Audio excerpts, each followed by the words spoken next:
the kitchen. Now be really quiet because Julia's asleep and she doesn't want to get woken up. But I'm making pumpkin bread with a recipe that I'd forgotten how much I liked it until I started it. Had an old can of pumpkin sitting around from last year. And you start this recipe by putting the can of pumpkin in a small saucepan on the stove and adding the spices and warming it up. And it's kind of a reverse upside down recipe because you start with all those wet ingredients and stir in your dry ingredients at the end. So that's what I'm doing right now. So let me show you as I finish up this recipe. I'm actually on the last step. I'm adding the flour, which is the last thing you do, interestingly. It's pretty gloopy. I did cut down on the sugar some. I didn't put 2 cups of sugar. Man, 2 cups of sugar feels like overkill. So I just put a cup and a half. And now I'm going to put my 2nd cup of flour in. Now you may recognize one of my terrible cooking traits, which is trying to get by with the smallest number of pots and pans possible. So I'm actually mixing up this bread dough in the very saucepan that I warmed the pumpkin in.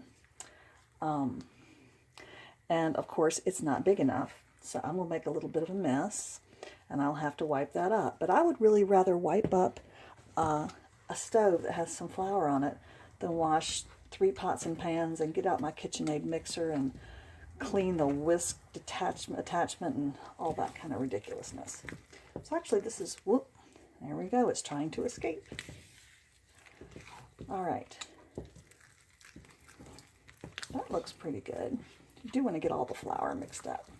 Now I'm going to put this into those really small loaf pans that are so cute. Let me show you those. I started to collect those at the thrift store a few years ago, and I really like to make little things like this in them. Okay, so there is my mixture, and I will put the recipe down in the description, okay?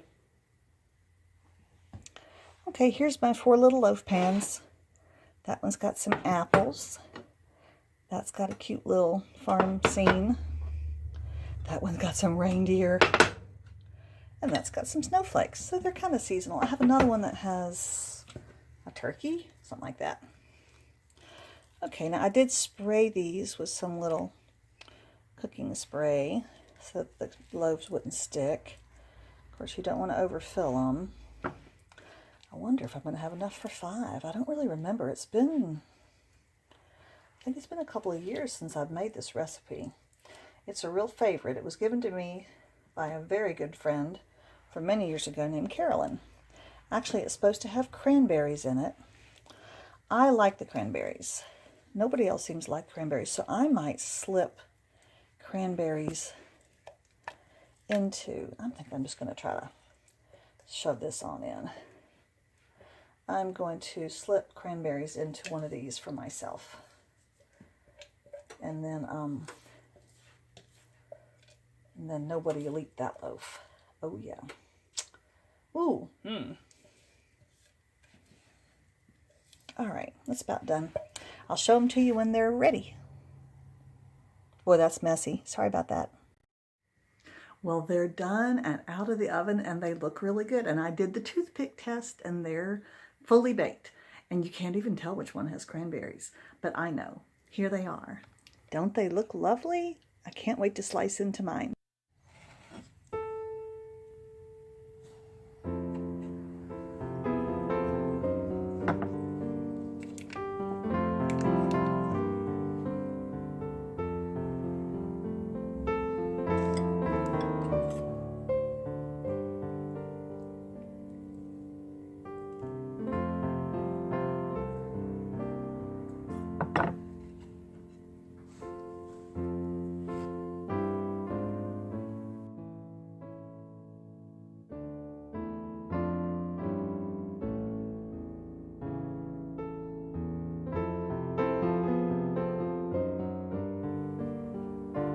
Well, hello there, all you nice viewers out in YouTube land, and welcome to my new viewers and my new subscribers. I appreciate you so much. Well, I hope you liked that pumpkin bread excitement. That was yesterday, and I ate my whole loaf, and Julia's eaten about a loaf, so we're making our way through it. Now, the next thing on this video is going to be a trip to Enchanted Airlie, which is a Christmas event at Airlie Gardens in Wilmington, North Carolina. It's an entirely outdoor event with masks and social distancing this year. So I don't want you to think we did anything that wasn't safe. Julia and Adam and I drove down there and enjoyed it at dusk. It's just beautiful. So I took some video. I hope it works out. I hope it's not too dark. And then I'm going to do a little spinning.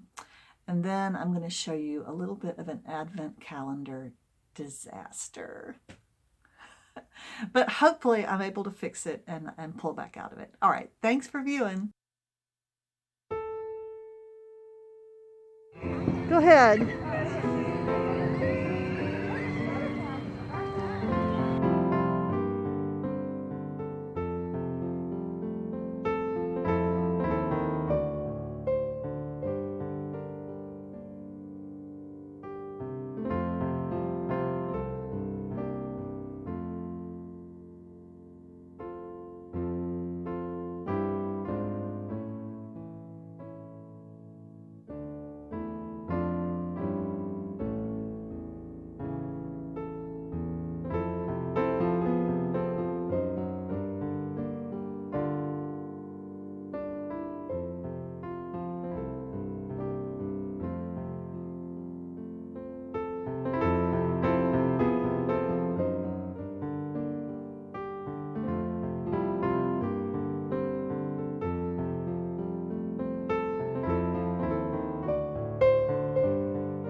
It's the best time of the year. I don't know if there'll be snow, but have a cup of cheer. Have a hundred jolly Christmas. Oh, oh, the mistletoe hung where We're not split.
wrong, but I think I did.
Hello YouTube friends.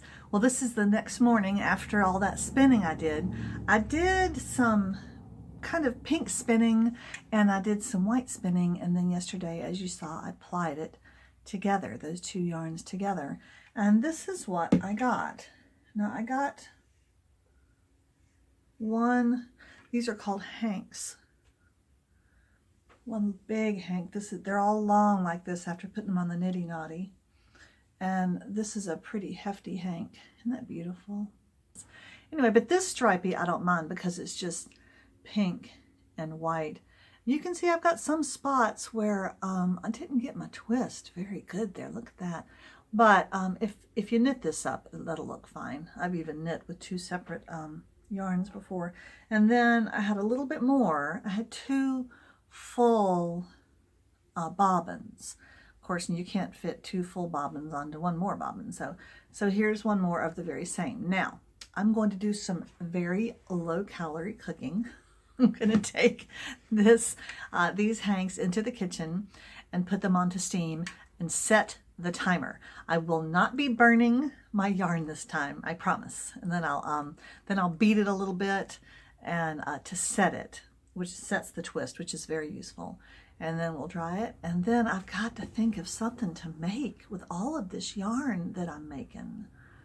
I need to knit something, or I could weave something. I don't think I can use this yarn as the warp, but I could use it as the weft. If you have an idea of what I should knit with these, please leave a comment and tell me. I know people who knit socks, but I hate to go to all the bother of knitting a pair of socks. They're a lot of work, and for me. And then wear a hole in the heel. It seems insane. I could make mittens, but this is wool, so that it might be a little itchy. It's not terrible wool. You can make a scarf. I've got lots of scarves. Again, that's itchy. You can make a hat. You can make a shawl. Tell me what you think. I need some help. Otherwise, I'm just going to amass lots and lots of beautiful yarn and never do anything with it. All right, I'll get back to you on that. So there it is, steaming away. See? And I set the timer. Yay! So it won't be burning, not this yarn. Well, it's me again, the studio klutz. Who knew that snaps are not reversible? These things. The top and the bottom are different from each other. And I didn't know that. And so when I was trying to attach this little shepherd, my only shepherd so far, really, I got them reversed. And then and they're a pain to sew on. And then when I tried to snap him onto the advent calendar, he would not snap. And I was like, why don't you snap? I checked the others. I had them the right way. I had the pokey part on the calendar and I had the flat part on him. Still wouldn't work. Then I realized I had gotten them upside down, not upside down, reversed. And which one goes on the, let's look. I think the bigger part has to go on the top and the little part has to go on the bottom. In other words, I can't take this part and flip it and put it underneath. It doesn't work that way. So then I had to take the shepherd's snap off of both pieces and turn them around, reverse them, and sew them back on. Okay, that was sad enough. Then, this is the next piece to go on. This is the music that goes in the sky with the angels. Of course, the music comes first because you hear it before you see them, right? Okay, so we're going to put this on first. And so where did it go? Let's see, now I've lost it too. Oh my goodness, what a day. This is what happens when you go to the grocery store at 7 in the morning. Here's the end I thought was supposed to go on the calendar. And so I took the other part, and of course I couldn't sew it to this, so I super glued it on the back. And then I found out today that I had, oh, there it is. It was, see, it's got super glue all over the back. I have to prise the super glue off of that snap before I can use it. And you know me, frugal in a painful way. I'm not going to waste that snap and throw it in the trash. I'm going to work on that till I get it off of there. Because this part has to go onto the advent calendar.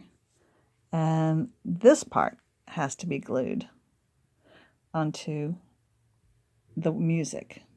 I'm going to have to check before I start doing any gluing and sewing to make sure that I have them correct. But it is coming along. I have a tree, a star, 4 sheep and a shepherd. Yay! That's, let me see, 1, 2, 3, 4, 5, 6, 7. Today's the 7th, so I'm not behind yet. Thanks, guys. Bye.